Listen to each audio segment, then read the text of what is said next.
Hello everyone. So now this video what my topic is AC through capacitor. मैंने जैसे पहले ही कहा कि आपको लास्ट के 3 वीडियोस देखने पड़ेंगे जब ही आपको ये AC थ्रू कैपेसिटर समझ में आएगा। तो हमने सबसे पहले देखा कि क्या होता है जब AC R यानी रजिस्टर से पास होता है। फिर हमने देखा कि क्या होता है जब AC इंडक्टर L से पास होता है। In the case of resistor, we have studied there is no phase difference between the EMF and current. In inductor, we have studied that your EMF is ahead of current. EMF जो है वो current से आगे चल रहा है। और अब हम कहेंगे कि जब हम कैपेसिटर से पास करते हैं तो क्या होता है। पहली चीज, as I have already told you, the first thing you have to draw the circuit. And circuit कैसा होता है, एक कैपेसिटर लीजिए और उसको AC से कनेक्ट कर दीजिए। This is what called the circuit diagram. इसके बाद नेक्स्ट स्टेप हमारा मैथमेटिकल फॉर्म होता है। तो my starting equation is what, E is equal to E not sine omega t. This will be my first equation. आपने ये EMF apply किया है across the capacitor. Again we know it कि instantaneous EMF due to source is equal to instantaneous PD across the capacitor. ये बात हम जानते हैं। और यहाँ हम कहेंगे कि E is equal to Q by C where C is the capacitance. ये E की जगह हमने पढ़ा V है, एक्चुअली कैपेसिटर के कंसेप्ट में पढ़ा है ना कि C is equal to Q by V या V is equal to Q by C। लेकिन अब हम यहाँ पोटेंशियल की जगह EMF कंसिडर कर रहे हैं, ठीक है। E की वैल्यू हम जानते हैं तो हम उसे पुटअप कर सकते हैं। और हमें चाहिए किसकी इक्वेशन है, हमें चाहिए है इक्वेशन करंट की। और यहाँ हमारे पास चार्ज है तो हमें सबसे पहले करंट और चार्ज का रिलेशन याद रखना है कि current is equal to rate of change of charge dq by dt। ठीक है, तो अब देखिए मैं यहाँ क्या करूँगी, this q is nothing but E into c. E की वैल्यू पुटअप कर सकती हूँ तो this is E not sine omega t into c is your Q, है ना। अब मैंने कहा कि Q is equal to E not C sine omega t. Q से मुझे I की वैल्यू चाहिए है करंट की, तो दोनों तरफ मैं क्या करूँगी, डिफ्रेंशिएट कर दूँगी। तो dq by dt is nothing but d by dt E not C sine omega t. dq by dt जैसे मैंने आपको पहले ही बताया it is nothing but current. So ये I हो गया। E नॉट सी आपका बाहर आ गया क्योंकि ये कांस्टेंट टर्म है और डिफ्रेंशिएट हुआ किसका, साइन ओमेगा टी का।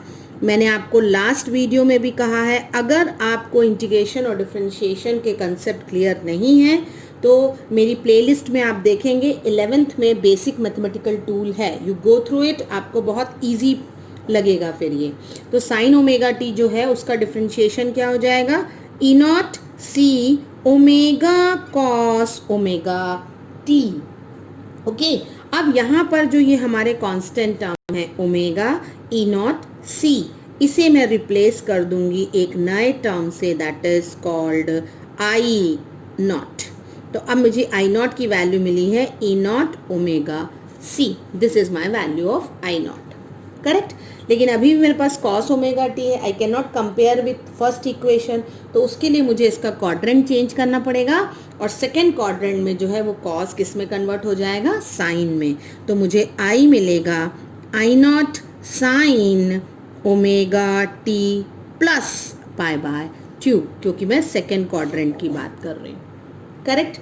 अब आपने कहा कि this sign omega t plus by 2 और हमारे पास पाई बाय 2 और हमारी इक्वेशन थी ई नॉट साइन ओमेगा टी। तो अगर मैं दोनों को कंपेयर करूं तो अब कौन आगे चल रहा है, my current is ahead of EMF by an angle of pi by 2। तो जो हम कंक्लूजन लिखते हैं वो कंक्लूजन क्या लिखेंगे कि when AC is allowed to pass through capacitor current is ahead of EMF by an angle of pi by 2, या आप कहेंगे कि EMF is lagging behind current by an angle of pi by 2। या तो current आगे चल रहा है EMF से, ये बताएंगे, या तो बताएंगे कि EMF पीछे चल रहा है करंट से। अब फेजर डायग्राम की बात आई तो फेजर डायग्राम में हमें क्या था, this much is known to us. ये जो है हमारे पास शुरू से है कि E is equal to omega t है। अब हमने कहा सेकेंड क्वाड्रेंट है, इसका मतलब I think we can draw like this and 90 degree पर हम आई बना सकते हैं। ठीक है, तो ई और आई में दोनों के बीच में कितने का डिफरेंस हो गया? 90 डिग्री का हो गया। अब हम वेव फॉर्म की बात करेंगे तो वेव में आपको मैंने बताया था कि सॉलिड लाइन से हम क्या रिप्रेजेंट करते हैं? ईएमएफ रिप्रेजेंट करते हैं, यानी डॉटेड लाइन से हमें करंट बताना है। ये दोनों ही डायरेक्शन में आपके ई और आई होता है, पॉजिटिव और नेगेटिव। तो अब अहेड करना है, इसका मतलब it is moving ahead of your current, sorry ahead of your EMF। तो this line is your E and this is your I, current. तो जब वो EMF ओरिजिन से स्टार्ट हो रहा है तो current is already ahead of EMF। This is how you have completed AC through R, AC through L and AC through C। ये जब तक आपको तीनों टॉपिक क्लियर नहीं होंगे हम आगे के कॉम्बिनेशंस नहीं समझ पाएंगे। हमें जो कांस्टेंट टर्म मिला है that is I not peak value omega c e not. देखिए मैंने आपको लास्ट इंडक्टर के केस में भी एक्सप्लेन किया था कि अब हम ओम्स लॉ को थोड़ा सा रिवाइव करें तो हमारा जो आर होता है वो होता है ई बाय आई, या जिसे हम कह सकते हैं वी बाय आई। और यहाँ जो आर होता है वो हमारे करंट को अपोज करता है ना। तो यहाँ से इक्वेशन से भी मैं क्या निकालना चाहूँगी? ई नॉट बाय आई नॉट निकालूंगी। तो ई नॉट बाय आई नॉट अगर मैंने क्रॉस मल्टीप्लाई किया है तो यहाँ पे क्रॉस करके क्या होगा? 1 अपॉन ओमेगा सी होगा। और E nought by I nought is nothing but opposition, लेकिन इस केस में है when AC is allowed to pass through capacitor. और इस अपोजिशन को हम एक नया टर्म देंगे कॉल्ड एक्स, छोटा सा सी लिखेंगे, capacitive reactance that is equal to 1 by omega c. ये जो कैपेसिटिव रिएक्टेंस है x c equal to 1 by omega c, उसे भी हम अपोजिशन ही कहेंगे, but when AC is allowed to pass through capacitor. Omega की वैल्यू हम जानते हैं क्या होता है, it is nothing but 1 upon 2 pi f c. अब ये जो इंडक्टिव कैपेसिटेंस है वो इन्वर्सली प्रोपोर्शनल है। तो आपने, मैंने कह रही हूँ, आप लास्ट वीडियो देखेंगे तो आपने कहा था कि DC is allowed to pass through inductor पर एसी ब्लॉक। इस केस में हमारा डीसी कितना होता है? फ्रीक्वेंसी इज 0 फॉर डीसी, यानी एक्सी इज इन्फिनिटी, क्योंकि ये इन्वर्सली है ना, तो 1/0 हो गया। 1/0 मतलब इन्फिनिटी, यानी डीसी के लिए जहाँ आपके पास फ्रीक्वेंसी नहीं होती है, कैपेसिटिव रिएक्टेंस बहुत ज़्यादा होता है, तो कैपेसिटर ब्लॉक डीसी। ओके, लेकिन एसी में क्या होती है? Frequency is very high. When frequency high मतलब 1 upon high, XC is low, यानी एक्सी विल बी वेरी लो।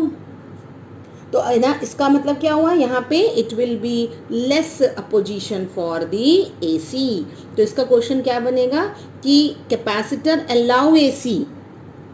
आपका जो कैपेसिटर होता है it allow easy path to AC, वो इजी पाथ अलाउ करता है एसी को, बट ब्लॉक डीसी।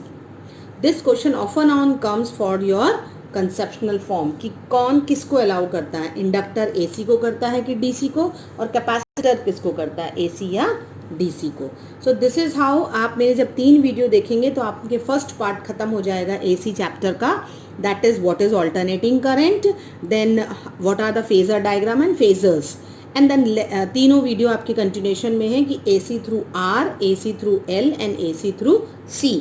अब जो मेरा नेक्स्ट वीडियो होगा उसमें हम कॉम्बिनेशन करेंगे, यानी अब हम LR, CR और LCR ये तीनों टॉपिक को एक साथ कवर करेंगे, that what happened when AC is allowed to pass through these combinations. Thank you students.